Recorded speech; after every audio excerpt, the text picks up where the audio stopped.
much for coming out on Easter. Happy Easter to those who celebrate. You guys have any good Easter dinners before you come down here? No. Okay, that's cool. Do you guys believe in God? Yeah. One, just a lot of no's. I don't believe in God either, but I wish I did, because if God was real, that would mean God made squirters, and I think that's pretty cool.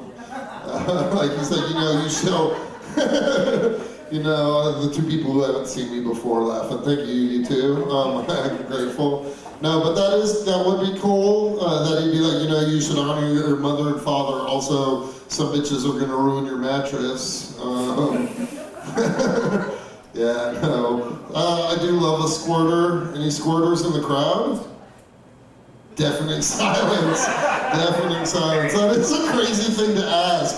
One time at a show, I did a show in Fayetteville, West Virginia, and a woman raised her hand. I was like, that's even crazier, I feel like, than me asking the question. No. I do love squirters. Squirters do tend to be freaks. Freak-a-leak is what I call them. Okay, that one was just for me. I'll move on from the squirters. You guys, I seem like I'm only entertaining those two. I'll move on. It's good to see you guys. Are you guys having a good year so far, 2026? I mean, I know there's like a lot of crazy stuff going on, but no, bad year for you two. I'm gonna talk to you two, because you have a lot of energy. I'm having a good year, honestly. 2025 was one of the worst years of my life. So 2026 is going better. It is going better. It did start with like a slight hiccup. I did get arrested at the beginning of this year. You did too, buddy? Did they take you to Doddridge? No, fucking North Regional, yeah. Yeah, Doddridge, buddy. That's where they took me. I went to Doddridge. Ass. Dude, yeah, Doddridge sucks. And it was my second time going. Definitely not as cool when you're sober. The first time felt like a whimsical adventure. This time was just a lot of regret. I did that was the only really bad thing that happened to me so far this year. And it did have an effect on me afterwards. I was like, maybe I'm just a bad person, you know what I mean? Then the Epstein files were dropped and I was like, you're fine, dude. You're doing great, you know what I mean? You were just driving with a suspended license you didn't know you have. They're fucking kids. It's not, we shouldn't laugh at the victims, it just helped me put things into perspective, Yeah, okay. Don't start out with Epstein jokes, noted. No, I'm not, that's it, go for it. No, I'm not gonna go for it. That's actually the only Epstein joke. I'm not doing any, nope, not touching that, bad boy. Cool, well that's good. You guys fucking at all? Woo! Just a couple woos. None of them sounded too excited. That's a bummer for you guys. I will say one of the reasons I've been having a good time is I've been having sex. That's pretty cool. It's pretty cool. I'm not a mental health professional, but I would if I was. And somebody was like, dude, I'm depressed. I'd be like, you should probably come. It's really good for your mental health. And also, make sure it's with somebody. It's definitely, it can leave you bummed out if it's alone. It might feel good in the moment, but if you do it too much, you'll become a raisin of a person. That's cool. You guys are fun. You guys got any fun things going on? Any fun plans coming up? Cool. Exciting, right? Exciting. At least you're here then, you know what I mean? You have something to live for, that's nice. Cool, well, I guess I'll do a couple more. I forgot to set my timer, so I'm gonna do one or two more and get out of here. I don't know, the person I've been fucking, the person I've been hanging out with as a dog, I've been hanging out with a dog lately, which That's not who I'm fucking. I'm not fucking the dog of just being around a dog, which I didn't previously have to be around. And I realize I do have some strong opinions about dogs. Like, I don't know, I definitely don't. Okay, also, I do want to say before we get into this, I figured out what we should do with all of these detention facilities they're building for ICE, because obviously ACAB fuck ICE. But I do think we should fill them with people who don't clean up their dog shit when they walk on. That's what I think we need to do. I think those people deserve those conditions. That's my strong take about dogs. I just hate people that don't pick up poop. Okay. I lost you there. Sorry, guys. I should have stuck with the squirting material. You guys were at least lukewarm with that. Yeah, okay, well, I'll do one more and get out of here. Were you guys, any of you guys raised religiously? I'll just go back to the religious themes because of Easter, you know? Woo, a few of you guys? Nice. Do you feel like it fucked you up? Do you feel like being raised religiously fucked you up? Yeah, for sure. For sure. It definitely fucked me up. Like, for example, from my mom, I was raised Catholic on my mom's side and Baptist on my dad's side. On my mom's side, I gained immense guilt. Yeah, exactly. And from my dad's side, I gained immense guilt.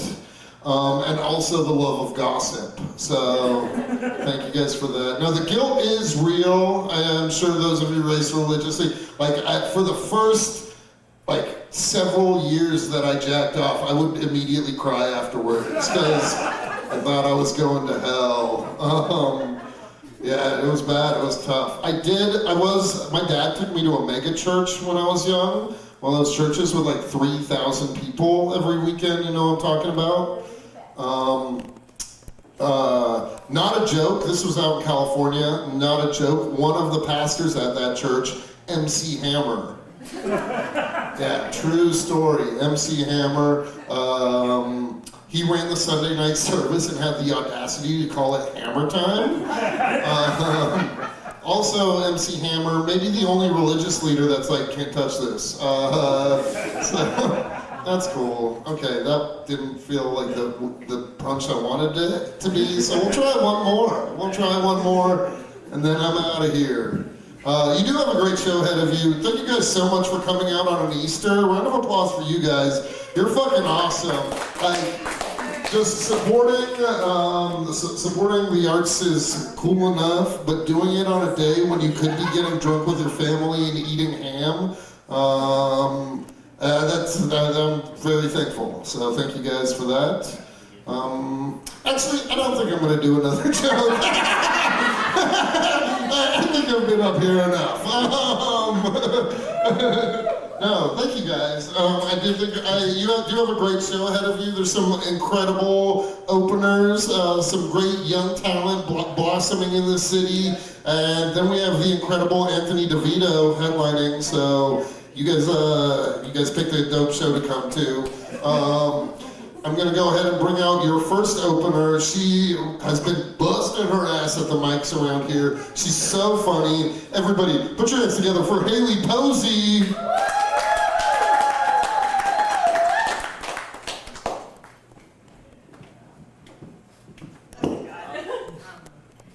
Hello, beautiful people. So I was talking with some of my comedian friends a couple weeks ago, and we were rehashing our regrettable sexual experiences. And one of the male comics was like, Haley, what's worse, when a guy prematurely ejaculates or when he can't get it up? When a guy prematurely ejaculates, it's a lot like getting baptized. Like, I go into it thinking it's going to be this beautiful experience, but 5 minutes later, I'm cold, I'm wet, and there's a creepy guy who likes it best when I can't breathe. Meanwhile, when a guy can't get it up, I get to play one of my personal favorite roles, the snake charmer. And it's my job to turn that inchworm into an anaconda. And when I succeed, I have this beautiful moment where I'm like, he is risen! Can I get an amen? Thank you, Jesus. And it pisses me off though, because like when I succeed and we're actually fucking, he'll be like, oh my God, who's swallowing your cum load right now? It took God 3 days to raise a man from the dead, and it took me 30 fucking minutes. I'm more efficient. I was raised religious, which means that I'm no longer religious and that I get very horny in churches. I'm a bi woman, and unfortunately, I'm allergic to cats. And it's hard enough to get a lesbian to message me, but those pussies are usually a package deal. Sometimes I'll sex someone on the apps because like I'm horny and I'm lonely. And sometimes I'll sex someone on the apps because the line's really long at Chipotle. Women, we're not any less lonely than men. We just don't talk about women being lonely because we don't shoot up people when we're lonely. When women are lonely, we learn a new hobby. We get a handicraft. We make new friends. We learn yoga. We start a sourdough starter. Reginald, my sourdough starter, has been one of the most stable relationships of my life. I don't think we're getting better as a society in terms of the gender wars, guys, though. As a matter of fact, I think we're cooked. Men will do so many things before they'll go to therapy. I was talking to a guy on one of the apps. He was cute. He was saying the right things. And he was like, hey, Haley, do you want to go on a date tonight? And I was like, I can't. I have plans. The plans were to eat pasta in my pajamas while I watched Heated Rivalry for the 3rd time. Okay, for those of you not in the know, here's a quick education. Heated Rivalry is about two feverishly sexy men who are super gay for each other. And hockey? So I essentially cock-blocked myself to watch two guys fuck. I mean fuck. I mean fight over a puck. You know what I mean. I'm bi, but I feel like I don't have a lot of like gay experience. When I'm hooking up with a dude, usually when things are getting hot and heavy, I like pull back for a second and I'm like, you know, any hard nose, anything you don't like, anything that makes you uncomfortable. I have yet to meet a man that cares. I have met a man though that he was like, Haley, we could already be fucking if you would just stop talking right now. But that's not how the gays operate at all. They want to know that you're a switch before they even like your profile. And then there are so many questions that they have. Are you a top? Are you a bottom? Are you a bossy bottom? Are you a spicy cowboy? Are you a devil's puffball? Are you a brat? Are you a brat tamer? Are you a rope bunny? Are you a sad octopus? Some of those terms aren't even fucking real, and the straight people here don't even know which ones I was talking about. I just spent my entire childhood getting picked last for kickball. Like, I'll be any position. I have intern energy, all enthusiasm, no experience. I'm just happy to be on the team. I'm happy to be chosen. I realized kind of sadly a couple days ago that I'm not having as much sex as I'd like to be having. And then I crunched the numbers, I looked at the apps and I'm getting more offers than ever. And I was like, this math ain't mathing. It turns out that I say no sometimes now, guys. My sex is going way downhill, but my self-esteem is at an all-time high.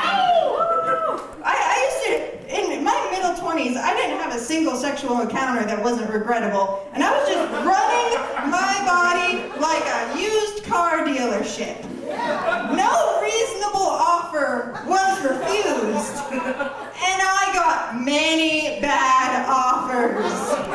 So many bad offers. But I was insecure, and I was just like, winter is coming. I want to come before winter, and a dick in hand is worth two on the apps. My friend asked me to be a bridesmaid. I have now reached bridesmaiding age. And I think she's trying to squirrel out of giving me a +1. If any of you guys get married or ever get married, give a +1 to all of your single friends. And don't even make it like, oh, you have to be dating a year. Just let them bring a friend. Let them bring a friend while you are having the most beautiful moment of your life. And she was just like, Haley, all the groomsmen are single, but they're conservative. And I'm like, that's kind of like giving me a weird dildo, and I don't like what it's attached to. I have an alternate punchline. Can I work on it? I'm going to work on it. Okay. When you tell me that all the groomsmen are single, but they're conservative, that's kind of like, here's a weirdly aggressive puppy who has rabies. My grandma is in her 80s, and God bless her. I think she's staying alive to see me be married, and my contribution to her longevity is by being single and slutting it up. But I find it kind of puzzling, because she's been married 5 times, only one of those husbands died, and when I asked her as a child, like, Grandma, why did you get 5 separate husbands? She would say, well, Haley, I didn't have sex with a man until I married him. Guys that I go on dates with these days are like so put out by the fact that they have to buy me dinner first and wear a condom. So really, who was the real slut, Grandma? She wasn't gonna put out unless you financially supported her for her entire life. Her pussy was high value, and mine is dinner. How the times change, y'all. Alright, it's my time. You're great. I love you all. Have a good night, y'all. One more time for Haley Posey, everybody. Guys, we have another comedian that's been killing it at the mics lately. Everybody put your hands together for my buddy Gabriel Stover.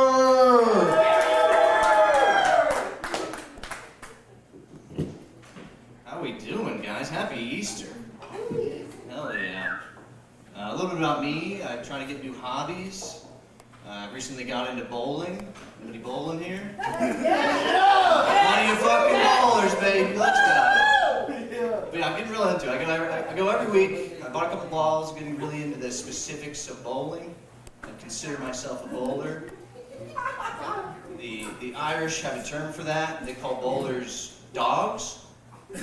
And dog is slang for I don't have a girlfriend. But no, I do like bowling. I think it's awesome. I'm having a lot of fun with it.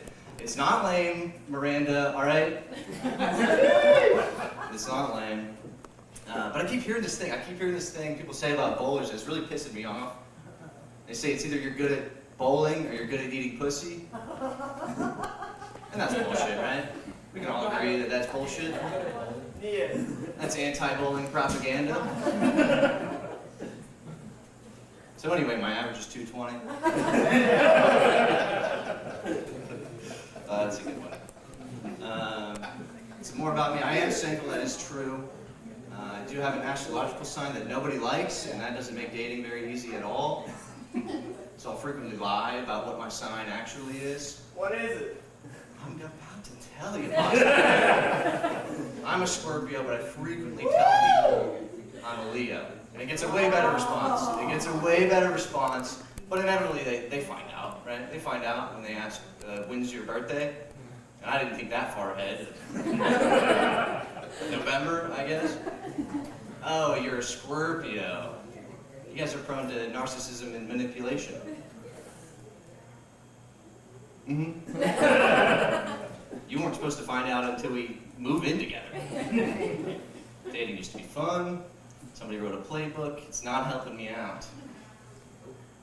Yeah, the minute they find out I'm a Scorpio, on red. Left on red immediately. And I swear to God, if these constellations cock-block me one more time, I'm gonna hang myself with Ryan's belt. I did tell that joke at a show one time, and a girl came up to me after the show. She goes, "Oh, I don't care that you're a Scorpio, as long as you can eat my kitty." And I go, "I got bad news, honey. 220 average." Alright, we're building here. I'll do my favorite bit last. I used to be bisexual.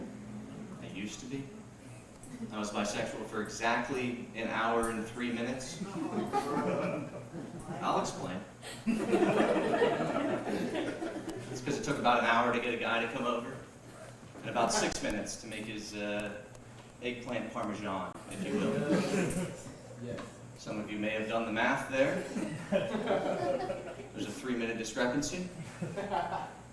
That's correct. It's because about 3 minutes in, I was like, eh. Not for me, right? But I'm not a quitter. I'm not ungrateful. I mean, I ordered the eggplant parmesan. What am I going to do, quit? Because the parmesan takes a little elbow grease? Tell me when, sir. Sir, tell me when. Good boy. That's fun. Guess probably didn't expect to hear a gay Parmesan joke. First ever, actually. I think I got the first one. I did learn a couple things from this experience, of course. Number one, I don't like eggplant Parmesan. It tastes a lot like dick.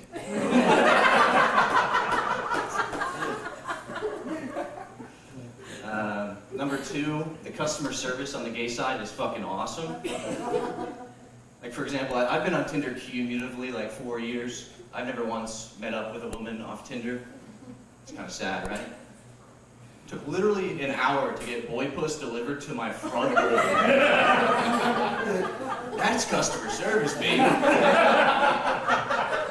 That's why I wanted to switch providers. You kidding me? That's awesome.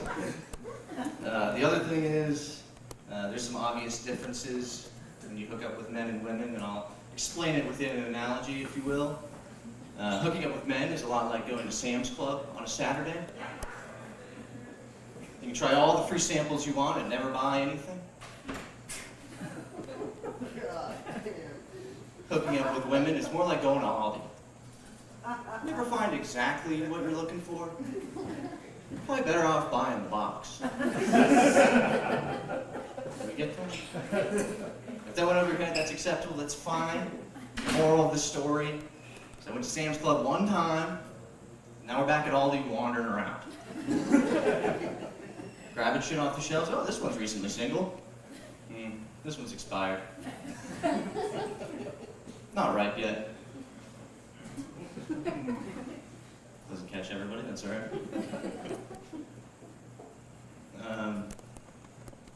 Sometimes when I go to Aldi, I'll walk past the cheese aisle, and I'll spot some Parmesan, and I'll think to myself, he was a good boy. But I can't go back to Sam's Club. There's no way I suck a good dick, right? There's no way. I mean, my average is 220.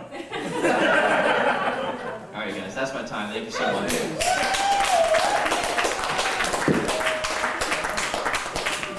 more time for Gabriel Stover. Guys, we have one more comedian before your headliner. My buddy was just this past week on Kill Tony, so that episode will be coming out soon. Everybody put your hands together for Lawton Parnell.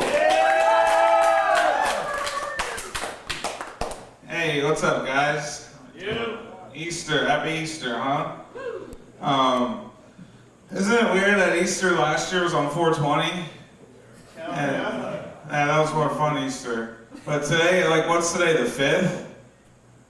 Right? It's like a 15-day difference. That doesn't make any goddamn sense at all. What the fuck is that about? Like, you ask me, like, well, what day did Jesus resurrect? Like, sometime between April Fools and 420. That's not reliable. That's not a reliable source. You think they'd get that day right, you know? Like, if I had a friend who was like, whose birthday was on, like, I don't know, January 21st, and they had a party, like, I don't know, February the 4th, I'd be like, dude, I'm not going to that. That's ridiculous. You can't have a 15-day fucking window. I think Christians need to get that shit figured out. That's all I'm saying. Anybody know what I'm talking about? I don't know. That is weird. Did anyone, like, that doesn't make, like, when did Lent start? Like, the day after Christmas? Like, it's still really confusing. I don't know. Did anyone give up anything for Lent? I guess I'm impressed with people that do that. I couldn't do it. I've never given up anything. I guess the only thing I've ever given up was whippets. That wasn't my choice. I was just, because I blacked out at a Mexican restaurant after I tacos one day. Yeah, so I haven't done whippets in a while. Those are fun. Yes, sir. But yeah, I didn't do it for Jesus. I just did it because I don't want to have fun anymore. Yeah, whippets are great, right? Alright, whippet crowd. I'll do something with you guys. Fuck it. We're not eating tacos tonight. I don't know. Yeah, I gave up that. Like, I don't know. Like, I never like did like the Ash. I always thought like Ash Wednesday was weird. It's just like one day of the year you walk around and like people are fucking like, oh shit, like people got dirt all over their face. Oh, it's Ash Wednesday. I do remember back in the day, back in college. I would get passed out drunk and my friends would put cigarette butts out on my forehead, so I kinda did like Ash Wednesday practices.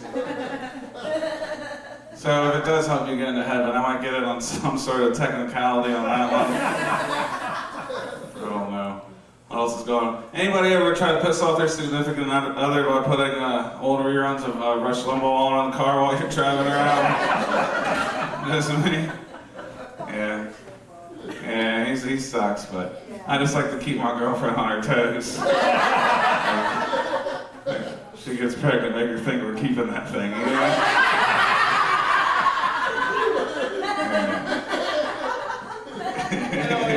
She knows what's up. People say Nick Fuentes is the new Rush Limbaugh. You guys know what I'm talking about? Yeah, Nick Fuentes is here. I don't know, the Rush Limbaugh, he was on AM radio. Nick Fuentes says the N-word on TikTok, so I think that's a little bit different. It's a little bit different there. I don't know. Nick Fuentes, like, he's a white nationalist, but he's like Mexican. He's like, his last name's Fuentes. So, I don't know. Fuck that guy. What else is going on? Anybody know what I'm talking about? I don't know, anybody ever get like so depressed at night instead of brushing your teeth, you just reach in the fridge and grab a slice of ham, you're like, fuck it, that's good enough. And it's just me. Like, ever listening. Oh man. I don't know, it's been a crazy year this year. Last year was nuts too. Like, I don't know if anybody saw Kevin Bacon quit eating bacon. Did you guys see this? This is true. Yeah, he went cold turkey bacon. Stupid jerk. It's fucking dumb. What's next? Wolf Blitzer's gonna turn into a wolf? I don't know. There's something there, maybe. No, it was a crazy year though. Kevin Bacon quit eating bacon. JoJo Siwa quit eating pussy. It was. Rob Reiner got his head cut off. It was a big year. It really was. I don't know. I'm a big fan of JoJo Siwa. Any fans? No! No? Oh man. The Nick Fuentes fan hates JoJo Siwa. There's a small Venn diagram of JoJo Siwa and Nick Fuentes fans.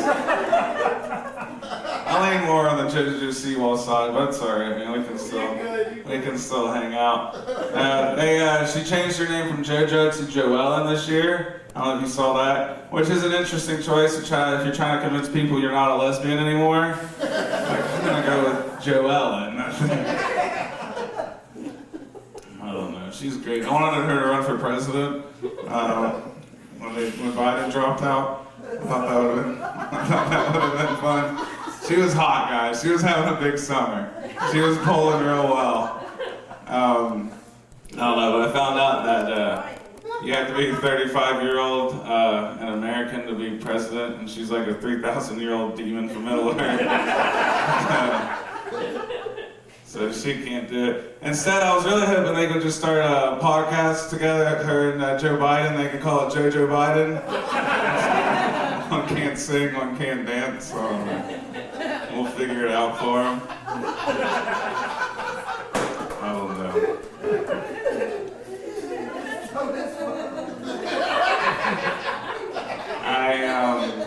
This one might piss you off, my man. I'm not a Jelly Roll fan. I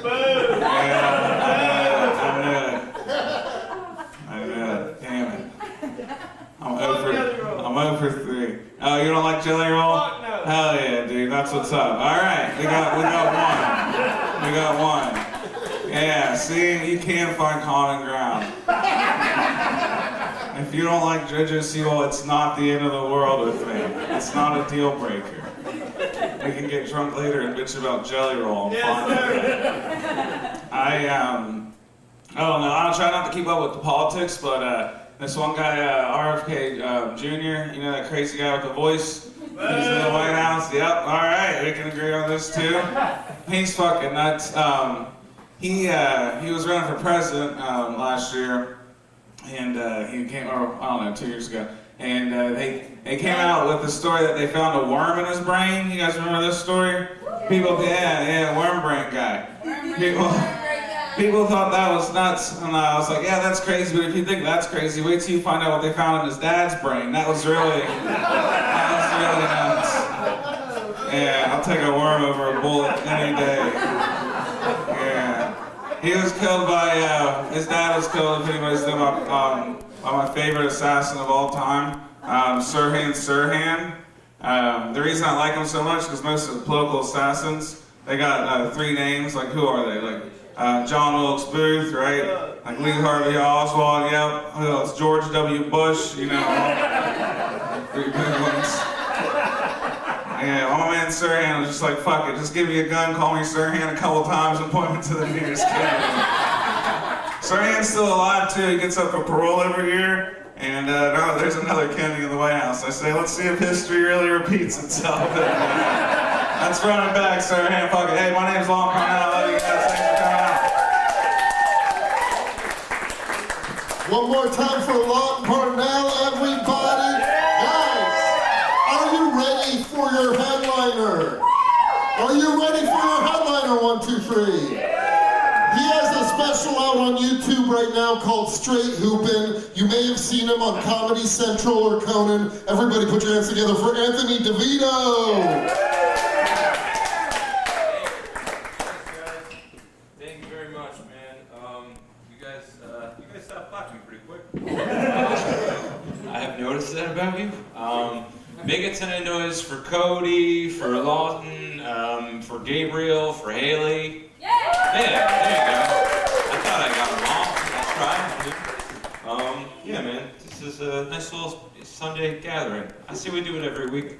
I'll come in from New York. I'll make the trip. I like this group. I believe in you guys.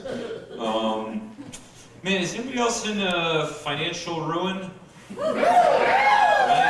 Yeah. I thought it might come from that table. No. Yeah, man. I did not think I'd be this poor. And there's no story to go with my poverty. Just delusion. People are like, what happened? No prison, meth? I'm like, oh no, I just believed in myself. It's too hard, I guess. But I'm in kind of a weird spot where like, my mom is 80, retired, she's got no savings, and I'm an only child. And I make the kind of salary most 11-year-olds would call an allowance.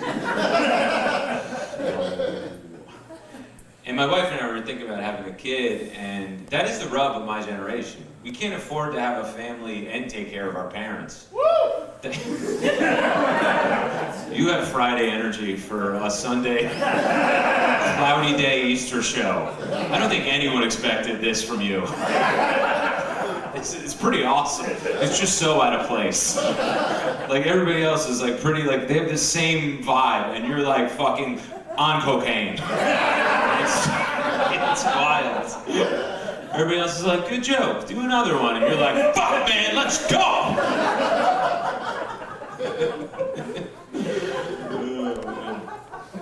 But, yeah, my wife and I were thinking about having a kid.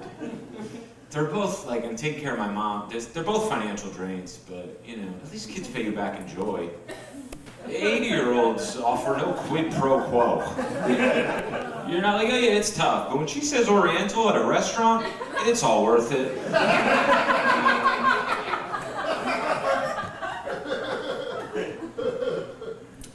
Yeah, she's interesting. Like I was raised, she was raised me as a single mom. I'm an only child, and you know, being without does force you into unnatural roles. Like as a kid, I was her husband, she was my sibling. She knew who was wrestling at SummerSlam. I was attuned to the politics of a hair salon. She'd be like, Hogan's gonna win the belt. And I'm like, Linda's gonna lose her job. What's she doing?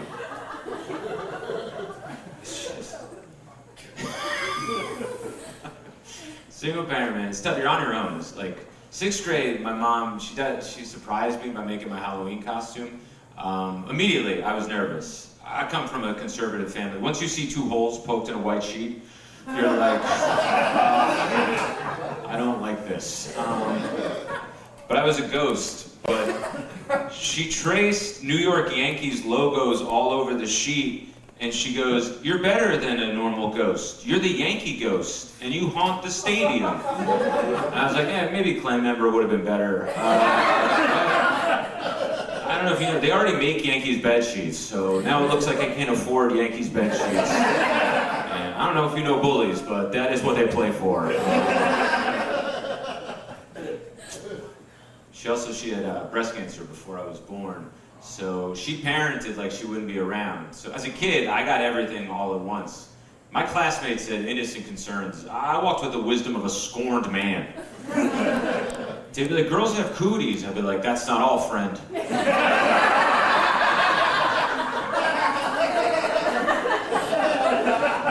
Sometimes they poke holes in condoms to trap you in a marriage. Prison comes in many forms, Joseph. And my grandma also lived with us, and I was subject to her cognitive decline. So she would drive me to school in the morning, and while I ate breakfast, she would shower, but then most days she would forget her bath towel. So she would just sprint from the bathroom to the bedroom, naked, top speed, not fast. To this day, I could paint her. It's like, yeah, of course I didn't turn out to be a regular guy. I'm not supposed to take in the nude form of an elderly woman and then not have a sibling to turn to be like, what the fuck? I can't fall asleep without pills.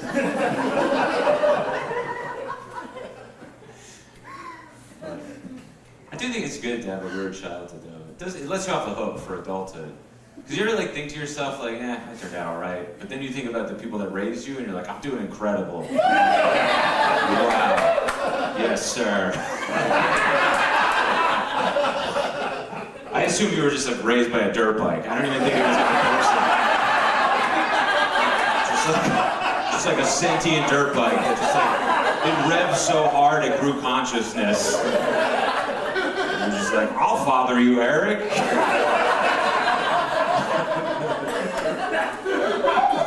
You're would say I want to party with you after the show, but I know I can't handle it. I know, like, what a theoretical great idea, but the minute you break out something that I'm like, oh, I've never heard about that on TV, I have to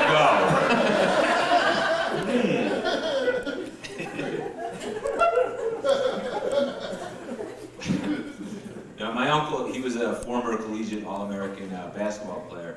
And as a kid, I saw his counsel. This is how he taught me how to play defense. He goes, step on their toes, tug on their shirt, in their ear, whisper the N-word. He's like, whoa, sick lesson. He's like, everything you want to know about the game can be found in this book. I'm like, Huck Finn, I'll give it a shot. And my dad, too, he died when I was a baby. And my mom, her big thing was that I never feel different. But then every year she would give me a Father's Day card. And she said, her words, because you're your own dad. And I was like, now I feel different. What? Some teacher's like, another C, Anthony? Everything okay at home? I'm like, oh, it's a new dad. It's been hard. And I never asked, I never really wanted a dad, if I'm being honest. I grew up in Jersey. I didn't really see a lot of good ones. If, like, you're trying to sell it's mainly repressed and hostile Italian-American guys. You're trying to sell the concept of a father. It's not the fleet you're rolling out. It's like, oh, hey, can I interest you in an orange-tinted cop/DJ who just punched a hole in sheetrock because the Jets lost? Yeah, it's pretty good.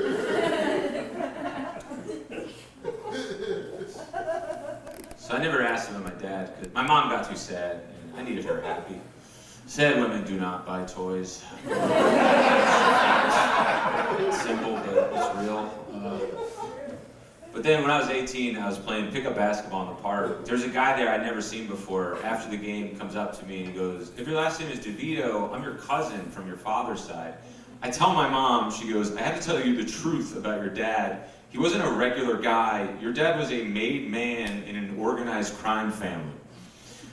Yeah, look, I'm from New Jersey. It wasn't exactly a shocking reveal. I'd be more surprised if she was like, oh, your dad was a college graduate who believed in equality for all. And if you don't know what a made man is, to obtain that rank meant he was the toughest and the most tight-lipped. And boy, did the apple fall far from the tree.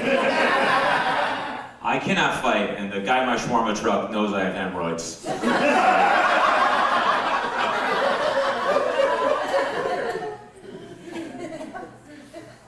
But finding out, it did alter one childhood memory. So by the time I got to 3rd grade, I hadn't grown since 1st grade. And one day, this dyslexic kid named Kenny tried to bully me. He dropped a note in our classroom suggestion box. He wrote, Mrs. Gianni is a bitch, and he signed my name. But his learning disability gave him up. He called her a batch. But Mrs. Gianni didn't. In front of the whole class, she makes me spell the word. I got indignant. I was in B cadence. I was like, bitch, B-I-T-C-H, bitch. Would you like me to use it in a sentence? Crushed. Doesn't matter if it didn't do well tonight. It really killed 3rd grade. So Kenny, furious, comes up to me and he's like, I'm gonna fight you today. He didn't realize tiny people make up for stature with psychosis. Yeah. Right? Yes. The most dangerous boy on the playground is wearing a woman small.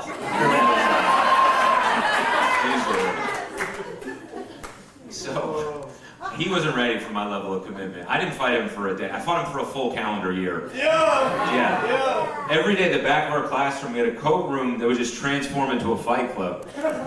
Kids would lock the doors, shut the lights, and we would go at it. And I was a bit of a matchup nightmare.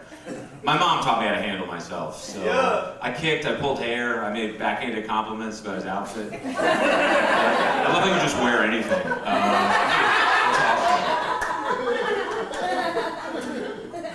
And this is how, like, the moment I knew how different my father would have been as a caretaker. One day I was in the principal's office and he was like, Anthony, it's not okay to fight, but Kenny's twice your size. You didn't back down. I bet your father would be proud. At the time I was like, yeah. But now I'm like, a made man in a crime family? I don't think he'd be proud I fought a kid. I think he'd be disappointed I didn't end him. It's like, next time you finish the job, I didn't raise no batch.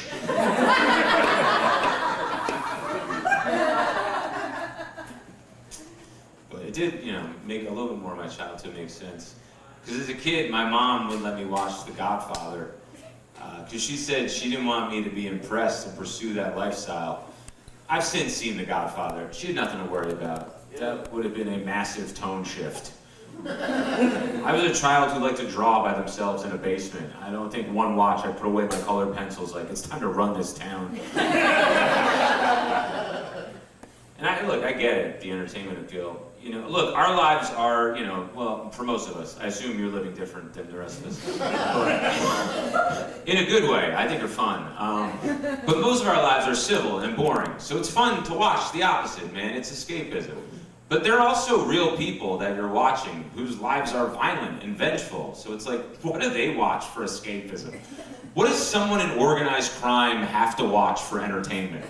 They're just like sitting there with a gun on their lap and a guy tied up in the other room, glued to Apple TV. Like, I wish I could let things go like Ted Lasso. Stop pictures. And it, looks glamorous, obviously, but it still is work. No, I'm not bragging, but one of the most infamous crime bosses, John Gotti, was at my christening, and that's my point. Do you think he wanted to go to my christening? Maybe he did. Who knows? Ride the wave, Anthony. Perhaps he did. Be in the moment. What do you know? Son of a dirt bike. What do you know?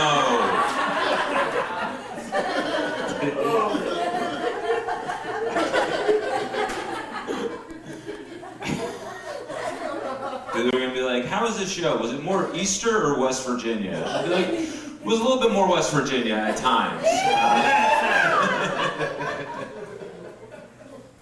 I just think the idea of like John Gotti being at my christening, it's like, when a president goes to a daycare to read to kids? So like, yeah, I wish every day I was just getting blown on Air Force One, but this is the job. You know what I mean? But they are real people. There is danger to talking about this. So my mom the other day, she was like, they sent a guy from the family to check out these jokes. And I was like, what did they think? She goes, not bad. That is the best review I've ever gotten. The New York Times can call me an uneven performer. Jimmy the Wrench gave me 5 I Get to Lives. So, feel good. Some of my mom's lies were incidentally funny. She told me that my dad died from a car accident. I Googled him. He was found in the trunk.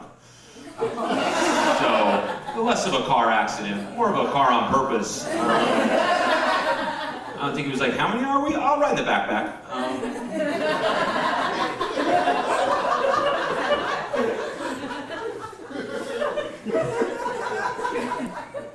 But, obviously, the brutality of his death. She saw my heritage as too dangerous growing up. My mom did try to raise me Jewish at one point. But no one's happier than her that I turned out to look like a rabbi who quotes Kendrick at the temple.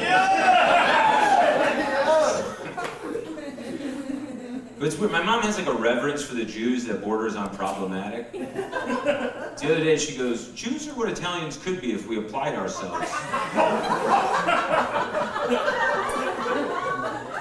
I was like, I don't think you could say that. And then she doubled down and she goes, no, Jews are Italians who are good with money. And I was like, let's keep that one under our yarmulke.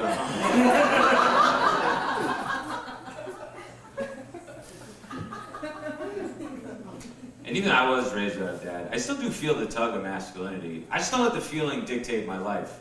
I switch, man. I exclusively do female exercise videos on YouTube. Do you ever work out for guys? It's just a man twice your size berating you in tactical gear. Who's just like, you're pathetic. I do Body by Amy. It's a workout for women dealing with postpartum depression. She's so nice. She's like, you're a beautiful girl. Pump if you need to pump. You're more than a mom. I'm on so many prenatal vitamins right now. My iron levels have ascended. The only time I felt a lack of fatherly guidance is girls, because all my romantic advice came from my grandma. So, my first kiss was on a dance floor of a teen club. I just went up to this girl, I was like, "You're beautiful. May I have this dance?" Because that is how she said you approach a woman. This wasn't a sock hop in the 50s. It's a place called Hunka Bunka in the 90s. Everyone around me getting fingered on ecstasy to house music. And I'm like, "My lady, grant me the pleasure of a song? Perhaps a dalliance over the sounds of Lick My Neck and My Crack."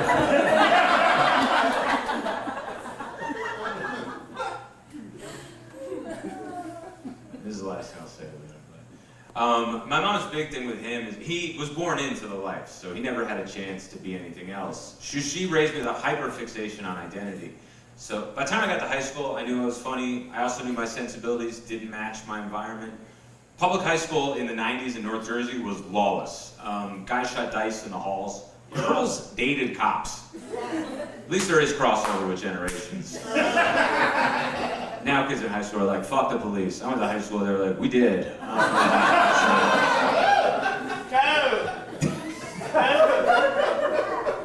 So I just kept to myself.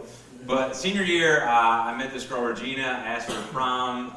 We were talking on the phone every day. She's like, "You're funny. Put yourself out there. People are missing out."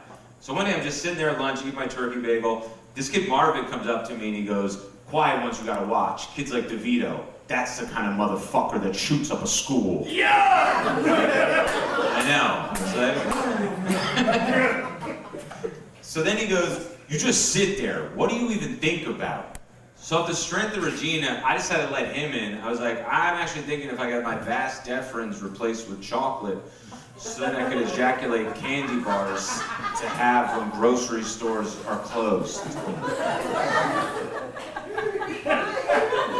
And he was like, "That's the kind of motherfucker that shoots up a school."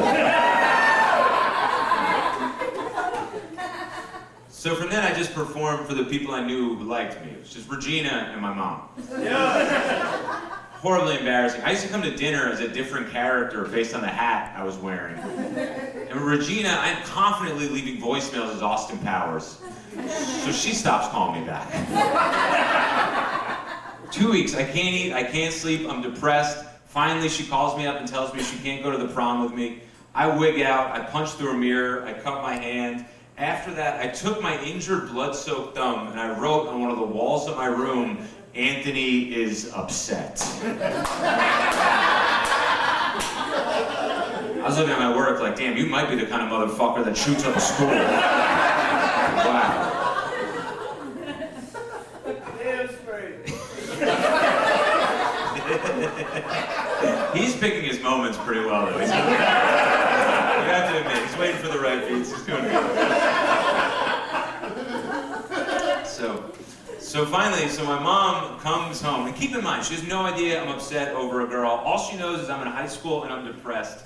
She sees me sitting in the dark, surrounded by challenging artwork. She hugs me and she goes, "If you're gay, I will love you more." Equally confusing. To be fair, I was wearing a beret at the time. For my French character, Jean-Pierre. Damn, you guys are fucking fun.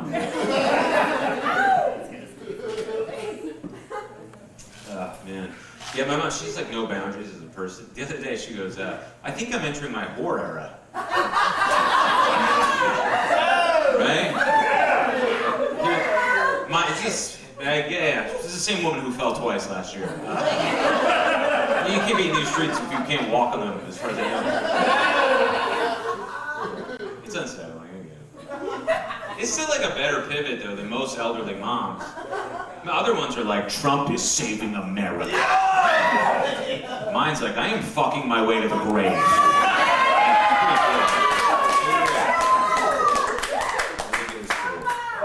Thank you. I'll put her on speaker right now.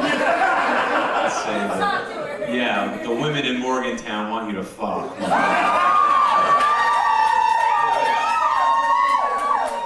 Honestly, dude, I wish. If anything to get her not to call me as much, would be awesome. God, anything to keep her occupied, whatever it is, would be remarkable, man. Ugh. Such a weird time. I know people are kind of talking about it. Strange time in the country, like. Yeah. Doesn't it feel like if we make it through these 4 years with Trump, it is going to sound wild upon reflection? People are going to be like, how was 2026? Well, at some point things were so bleak, we were looking at the Epstein files for hope. Twist. We're rooting for the leader of the free world to be a pedophile. We're just like, fingers crossed he fucked a kid. I think it'll end all this. The only positive I can take away is that him holding the office that he does and being implicated in the files, it has morally loosened the laces for all of us. No. What I used to consider dubious now seems fine. If the president is dabbling in human trafficking, I'm stealing shit from the airport. What? I'm not paying for a muffin at LaGuardia. I just look, you know, and you might be a fan, you know, whatever. Like, you do have to admit, he has legitimized wearing a hat with a suit. I mean, the guy dresses like a lottery pick. It's pretty crazy. I think his rhetoric towards immigrants must be confusing for certain groups. Whenever he's like, they're raping our women, taking our jobs, white guys getting out of college must be like, why does he keep calling us Mexicans?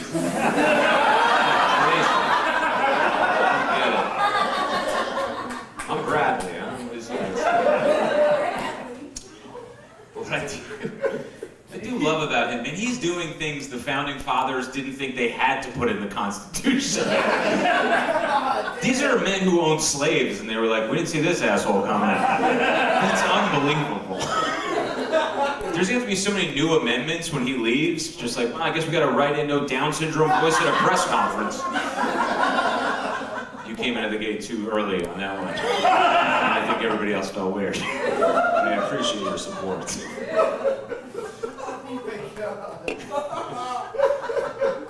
Yeah, obviously I'm liberal, but we suck too, though. We do. Yeah.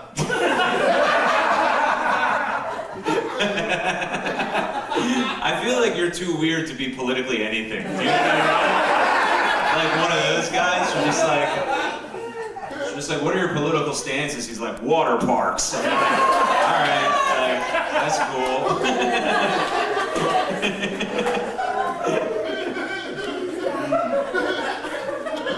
Fuck, what if Jesus came back as him? That would be incredible. How cool would that be? He comes back, he's like, I didn't say I'd be the same guy, but let's make it happen. So Jesus, is that you? And they're like, yeah, it is. It's gonna be a whole different regime this time around.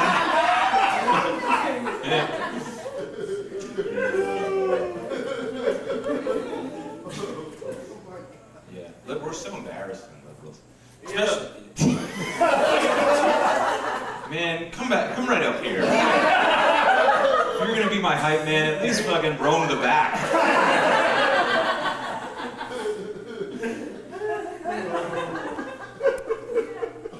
Like leftist corporations, they always try to do good, but they forget how attached they are as corporations. Starbucks, to fight racism, they ran a campaign encouraging customers to talk to baristas about race.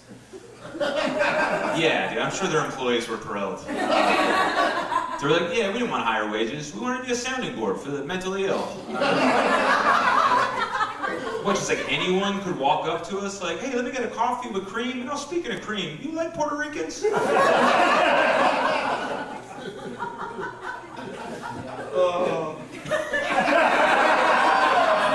I know, but some of these are heavy, I understand. I get my sensibilities. It's an undertaking, for sure. Foundationally, I will at least give them this. Republicans and Democrats want the same thing. Conservatives are less creative. That's really it. Yeah. They're like a TV network that's out of ideas. They're like, we gotta reboot Jim Crow.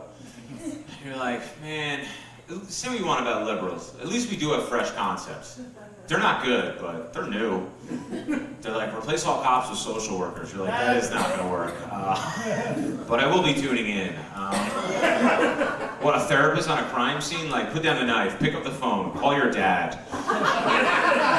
He is who you want to stab. Alright, man, don't worry. I'll pivot to something later for you. Abortions. This is my real stance. I just honestly believe more in a woman's right to have dominion over her body than I do think an embryo is a life. Sure, but I also don't think anyone's truly alive until they've come. So I don't see most women as people.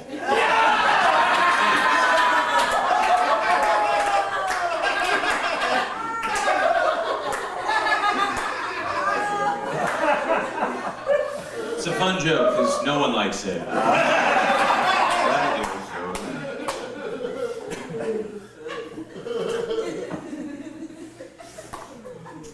Some stuff, it does feel urgent though.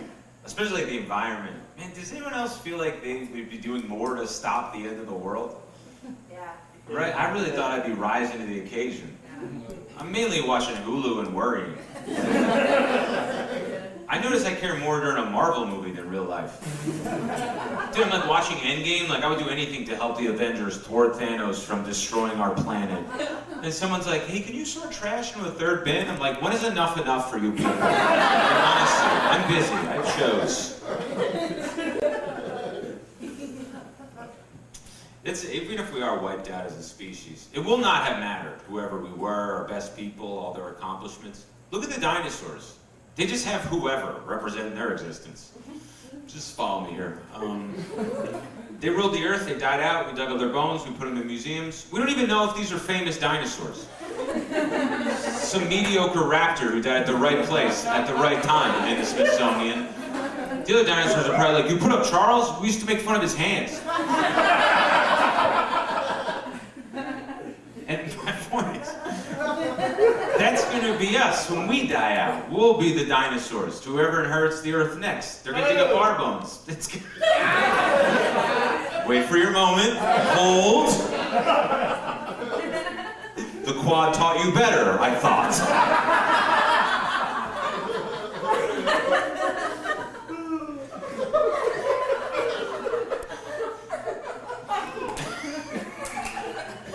Where were we? Yeah, that'll be us when we die out. We'll be the dinosaurs. And it's not going to be, man, it's whoever they find, it's not going to be Michael Jordan. Probability says whatever group we had the most of. Chinese guys. That is not a racist joke. It is a math joke. And you know who loves math?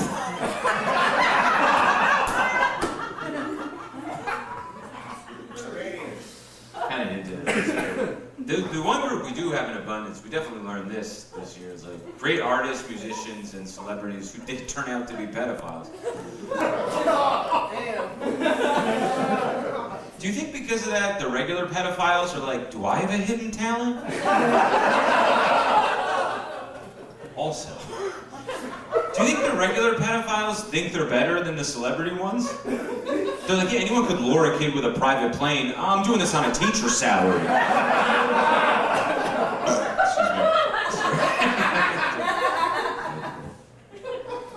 Anyway, I'm married. Is anyone married in here? Clap your hands. Okay. Wow.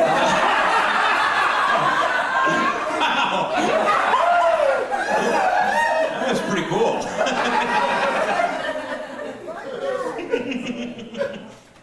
I was just buying time to take a sip. And then there was deafening silence, and I was like, holy shit. Oh, okay. That's pretty fun. Yeah, we're monogamous. Weirdly, I see strange perks in non-monogamy, though. Like, I'll admit this, getting my wife off has never been easy. It's probably me, it might be her, we'll never know. And that's my point. In an open marriage, we could source the problem. I don't want to cheat, but I do want to gather data.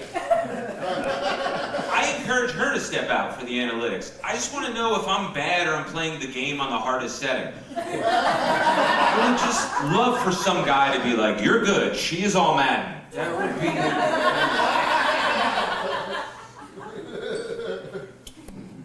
Yeah, like I said, we are thinking about having a kid. We might have to leave New York, which would suck. I will miss it, man. The characters are unbelievable. Like, my doctor, he's just a guy from Queens with a medical license. His first name is Socrates. He goes by Doc Sock.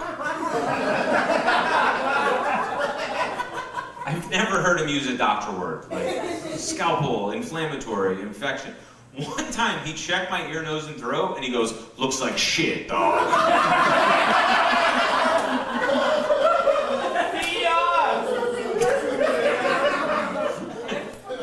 So a few years ago, my wife gave me one of her weed gummies. I take it on an empty stomach. She puts on Rihanna's Fenty fashion show. Half hour later, my body's like, "You're having a heart attack." Definitely. It was a panic attack, but I had lingering chest pain afterwards. So I go see Doc Sock, and he, out of nowhere, just goes, "Yo, why don't we do a for shits and giggles chest ultrasound?" And then, during a for shits and giggles chest ultrasound, he finds something, and he goes, "All right, bro, here's what's happening. You have, probably undetected since birth, what's called a bicuspid valve, which has led to a dilated aorta, and depending on the size, you would need emergency surgery, and it is potentially fatal." I didn't know he knew any of those words. Where did that come from? I didn't think the guy showing me porn on his phone could do clinical diagnosis. I thought he'd be like, "Yo, titties are sick, and speaking of sick, you are, kid."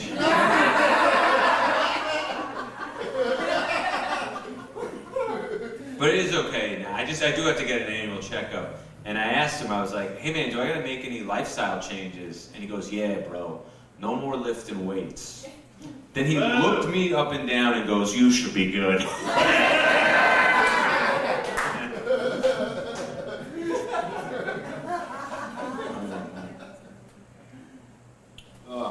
Yeah, this was super fun, man. It's just like nice to do comedy in a venue that's cool. Fuck, man. Because to make it, man, I've been doing cruise ships lately, and they're kind of fascinating because there are contemplative moments where you're overlooking the ocean and a breeze blows by, and you're like, "This is kind of awesome." But then a guy will just come by in a trucker hat that says, "I like eating ass." And you're like, "I gotta make some changes." So. On the ship, you have to do one show that's PG clean. So obviously I'm not a PG guy, but I go to my first ever PG show. It's all adults, but in the front row are 10 children, and they start raising their hands because they want to tell their own jokes. So I let them. And what I didn't realize, I know this, but in all stages of life, we use comedy to process our fears. And what kids are most afraid of are losing their parents. So they exclusively told orphan jokes. They were not going over. Also, because kids have no idea about joke structure. They would be like, "What's the difference between an orphan and a regular kid?" I'd be like, "What?" They'd be like, "Well, a regular kid has parents." I'd be like, "Not really a punchline, more of a hard truth, but okay." So, after 10 minutes, this older couple in the front row leaves in a huff. In general, I don't understand people have no empathy for children. After the show, the sound guy was like, "I hate kids. They're so uncultured." It's like, yeah, man, you queue up Thunderstruck for magicians. This isn't Carnegie Hall. We left from Galveston. But then this younger woman who was seated next to the older couple, she was like, "I'm so sorry. Those are actually my parents. They're cool, but they were probably offended because they're both orphans." And I said, "Well, at least they found each other," thinking that would help. So then this other little girl raises her hand, and I was like, "No orphan jokes." She goes, "Don't worry, it's a math joke." And then she goes, "Why were 8 and 12, the numbers 8 and 12, so scared?" And I was like, "Why?" And she goes, "Oh, because they were so close to 9/11. I promise you, this all happened. I can play it for. So then as thunderous booms rain down upon her, I tried to help, and I went, it's actually an excellent 9/11 joke because of the extent to which it bombed. And I looked at her and I was like, that is the difference between a pro and an amateur.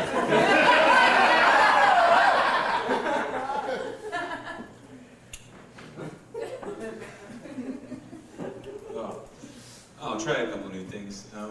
Man, I watched Utopia 2. It's great if you haven't seen it. There's a joke coming. I'm not just gonna be like, you should watch it. But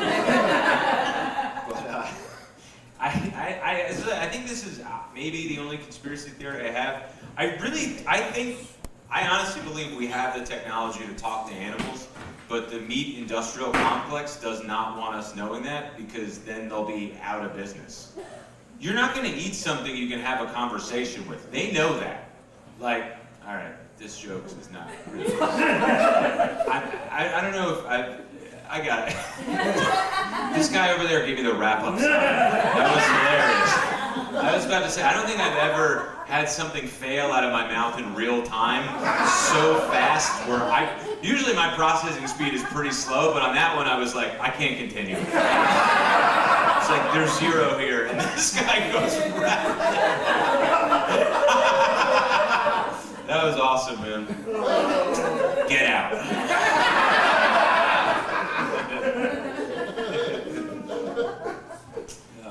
All right, is this anything? Like obviously, there's so many pedophiles, we've talked about it ad nauseam, but it's so clear, people, politicians just don't care about children and protecting them. It's like, well, just let kids vote. Then they will, you know what I mean? Like, they don't care about kids, but they care about losing voters. Whoa, good point, Anthony. Who gives a shit? You got it. Cool. All right, I'll tell you a couple stories before I go. Keep supporting. I mean, I know it's Easter and you guys came out and Cody's fucking the man. So keep supporting this place. This is awesome. And,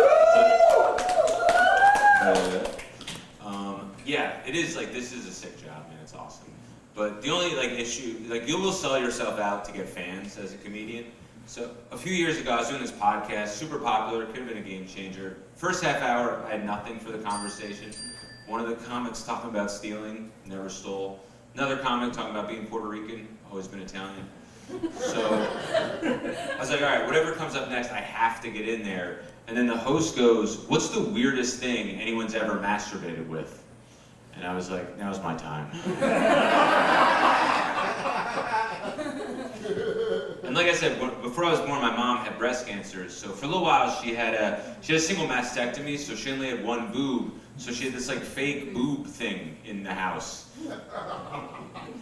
Don't jump ahead, Cody. Go to your breath. Feel your feet. I didn't know what it was when I was a kid. I used to wear it on my head and dance around. Call it my squishy hat. And the neighbors would come and throw change, and we'd make rent.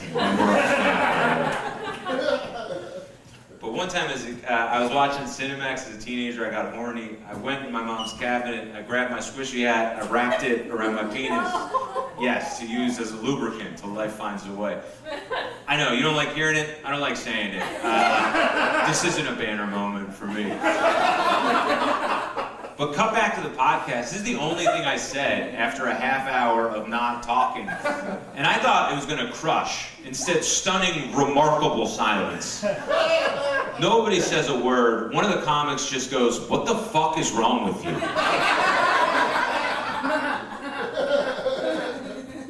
The other comic goes, I don't feel safe. And the host goes, you should never say that to anyone, ever again. It kind of hit me in that moment. I was like, man, not only did I do a bad thing, I made it infinitely worse. What is more horrific, jerking off with your mom's fake cancer boob? Or being like, I hope this gets my name out there. Just my fans.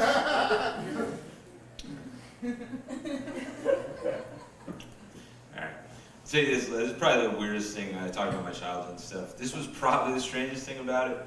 So yeah, in my do I frame this? So in my house, this was everybody in my house.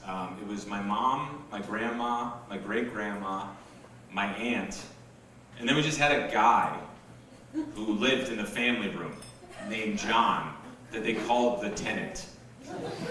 And I felt horrible. He had no door, no curtain, zero privacy. I would just observe him like Jane Goodall in the gyms. And nobody in my family would talk to him but me. Every day he'd be like, "How was school, Anthony?" I'd be like, "Oh, it's going great, John." But then he was like someone who's more committed than you are in a relationship. He'd be like, "I love you, Anthony." And I'd be like, "We're not there, tenant."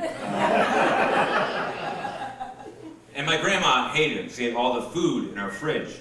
So she marked everything with little yellow Post-it notes, "Not for John." So I never think anything of it. Then first grade, I have a friend come over for the first time ever, also named John, goes to the fridge to get a Yoo-hoo, is confronted with a wall of Post-it notes that all say, "Not for John."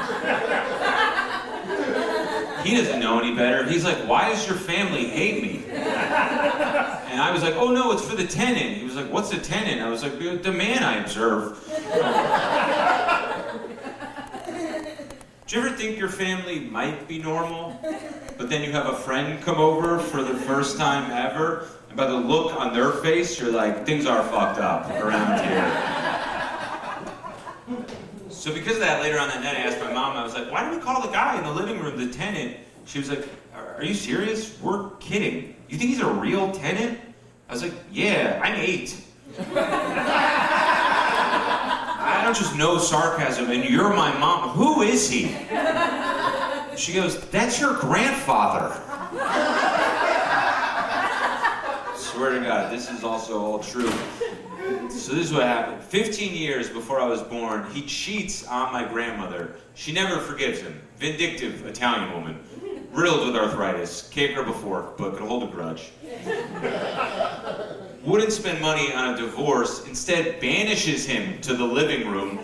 He has to live like a zoo animal in front of his whole family.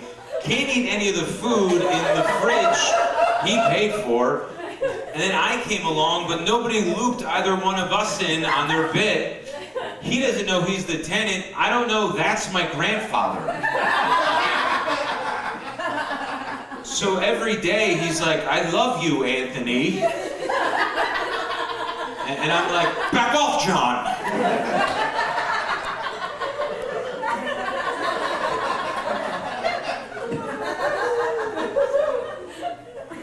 Completely alter my perception of marriage. Because people be like, "What's the worst can happen? You stay together, get divorced." I'd be like, "There is a third thing." So, all right, man, you guys have been wonderful. Happy Easter. Thank you very much.